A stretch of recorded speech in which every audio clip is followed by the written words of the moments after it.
प्रणाम। मैं स्वामी सच्चिदानंद महर्षि रमन का शिष्य हूँ, उज्जैन से और बड़ौदा से भी हूँ अभी फिलहाल। किसी ने बड़ौदा से ही प्रश्न किया है कि हमारे आसपास इतने लोग रहते हैं तो हम कैसे जाने कि आध्यात्मिक कौन है उनमें।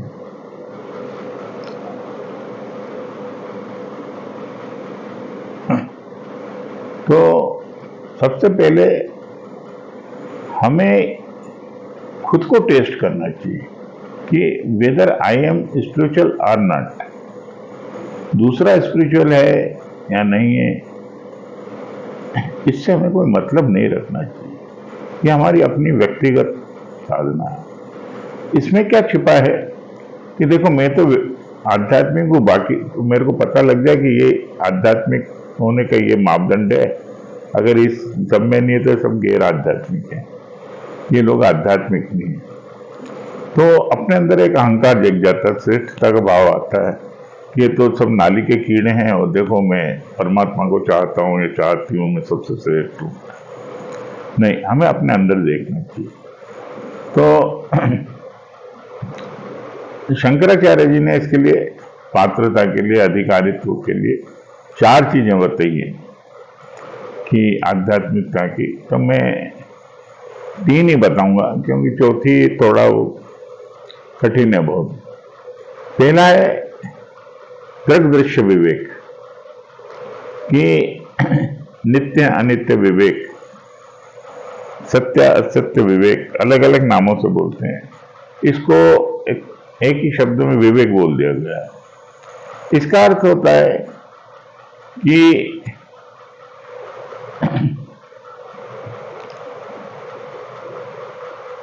ये जो मन है, शरीर है, ये सब दृश्य है। अनुभव के स्तर पे उनमें दृष्टा हूं, है ना, मैं साक्षी हूं। ये अनुभव होना चाहिए व्यक्ति को। ये अनुभव कहां से आएगा? साधना से आएगा, ध्यान करने से आएगा। आप बैठेंगे, अपने काया की अनुपश्यना करेंगे, काया के शरीर के प्रति सजग रहेंगे, जागरूक रहेंगे, आपको पता चलेगा शरीर दृश्य है ना। आप अपने विचारों को देखेंगे, इमोशंस को देखेंगे, मूड्स को देखेंगे, ईगो को देखेंगे, अंतःकरण चतुष्टय को देखेंगे, तब कहेंगे मन बुद्धि चित्तानि अहंकार ना चिदानंद रूप शिवोहम शिवोहम। तो ये मन बुद्धि चित्त अहंकार ये सब दृश्य है, अनित्य है। शरीर दृश्य है, अनित्य है, असत्य है, और मैं साक्षी हूं, मैं नित्य हूं, इसका दृष्टा हूं, है ना, सत्य हूं। ये सबसे पहली चीज है। दूसरा है वैराग्य। शंकराचार्य जी तो वैराग्य की जो मापदंड बताते हैं वो बहुत कठिन है। ब्रह्मा का पद, यानी ब्रह्मा का पद भी काकविष्टा के समान रखता हो, ऐसा वैराग्य। काक यानी कौआ। संसार के किसी भी चीज में कोई आसक्ति नहीं है, कोई सुख नहीं है, ऐसा तीव्र वैराग्य हो और मुक्ति की इच्छा हो, है ना। मनुष्य का जन्म, मुक्ति की इच्छा और संतों का संग बहुत रेयर लोगों में होता है। और शास्त्रों में यह भी कहा गया है कि कौन है साधक, कौन है आध्यात्मिक, जो है ना, जिसके अंदर ऐसी प्यास हो कि जैसे एक डूबते हुआ पानी में डूब रहा हो कोई व्यक्ति, उसको हवा की, वायु की, ऑक्सीजन की जैसी जरूरत पड़ती, नहीं तो एक सेकंड भी नहीं मिली तो मर जाएगा, ऐसी तीव्र प्यास हो। रामकृष्ण परमहंस के पास एक व्यक्ति गया था, तो वो यही कुछ पूछता था, ईश्वर कैसे मिले, ईश्वर कैसे मिले, आत्मज्ञान कैसे हो, परमात्मा कैसे हो। तो उसको ले गए नदी में, उसको डुबा दिया, उसको गर्दन पकड़ के फिर डुबा दिया अंदर, निकलने नहीं दे रहा। वो घबरा गया। फिर थोड़ी देर बाद उसको निकाला। बता कि तेरी क्या इच्छा हो रही थी उस समय? कि मेरी तो एक ही इच्छा थी कि मैं बाहर आऊं और सांस ले पाऊं और जिंदा रह सकूं। कि ऐसी तीव्र इच्छा होना चाहिए, तब ईश्वर मिलते हैं परमात्मा, यानी आत्मज्ञान होता है। स्वयं को पाने की, स्वयं को जानने की तीव्र इच्छा। आत्मा के अलावा और कुछ न चाहता हो व्यक्ति, है ना। इस आत्मा का जो वर्णन करता है उसे ही आत्मा अपना स्वरूप प्रकट कर देती है, ऐसा शास्त्रों में कहा। अब देखिए ना, वशिष्ठ जी के पास राम, लक्ष्मण, भरत, शत्रुघ्न 4 भाई जाते थे। ज्ञान किसको हुआ? राम जी को हुआ, क्योंकि उनमें तीव्र वैराग्य था। जब तक आपके अंदर पात्रता नहीं, तो पात्रता क्या है?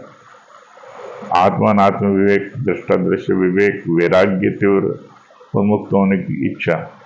फिर आप गुरु के पास जाइए, तो ये चीजें होने पर आध्यात्मिकता पता चलती। ये मापदंड आप दूसरों के लिए नहीं रखिए, अपने लिए रखिए कि मेरे अंदर यश की इच्छा है कि नहीं, धन की ग्रीड है कि नहीं, है? मेरे अंदर सेक्स की डिजायर है कि नहीं, है? आप देखिए, क्या मैं आत्मा के अलावा और कुछ चाहता या चाहती हूँ? ये देखिए, हमें बाहर लोगों में सुख मिल रहा है, मनोरंजन में सुख मिल रहा है, ये क्या मेरे अंदर कर्ता भाव है ना, कि मैं ये करूं वो करूं? अपने को आप कर्ता समझ रहे हो, रिस्पॉन्सिबिलिटी अपने ऊपर ले रहे हो, ये सारी चीजें तो नहीं है तुम्हारे अंदर। कोई अहंकार तो नहीं पाल रहे, बस एक ही तीव्र इच्छा होना चाहिए, मुझे अपने आप को जानना है। सब चीजें फीकी लगने लगी, तब उसको कहते हैं आध्यात्मिक। तो ये हमें अपने पे देखना चाहिए। तो अगर हमारे अंदर तीव्र वैराग्य नहीं है, तो साधना बढ़ा दीजिए, उससे वैराग्य बढ़ता है। जितना जितना आपका ध्यान बढ़ेगा, साधना बढ़ेगी, है ना, अंदर आनंद आएगा, उतना उतना संसार फीका लगने लगेगा, निसार लगने लगेगा, दुख लगने लगेगा। तो ध्यान बढ़ाइए, है ना, ध्यान से ही वो होता है। अब आप संसार में देखने जाएंगे तो संसार में बहुत कम लोग आध्यात्मिक होते हैं, बहुत ही रेयर, हजारों में एक आध, हजारों में।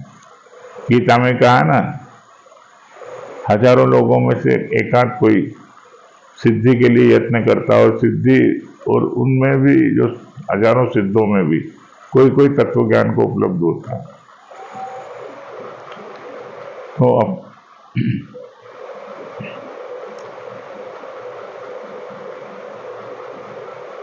तो संसार में तो लोग एक साथ बहुत सारी चीजें चाहते हैं, आत्मज्ञान भी चाहते हैं, शादी भी करते हैं, बच्चे भी पैदा होते हैं, धन भी चाहते हैं, यश भी चाहते हैं, गुरु भी बनना चाहते हैं, शिष्य भी बनना चाहते हैं। मैंने कई लोगों को देखा है, थोड़े दिन ध्यान सीखते हैं, इधर उधर कुछ किताबें पढ़ते हैं, पढ़े लिखे लोग हैं ना, वो थोड़े दिन बाद लोगों को गुरु बन जाते हैं और लोगों को सिखाना शुरू कर देते हैं, है ना।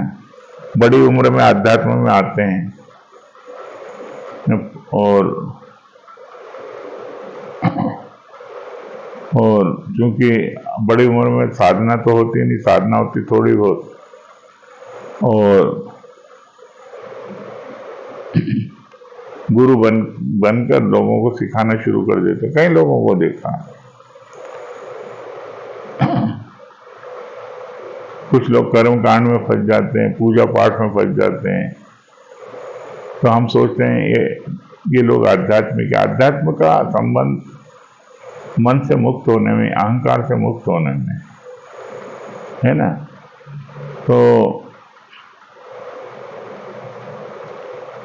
हमें दूसरों को नहीं नापना है, अपने अंदर देखना है कि मैं कहाँ फंसा हुआ हूँ।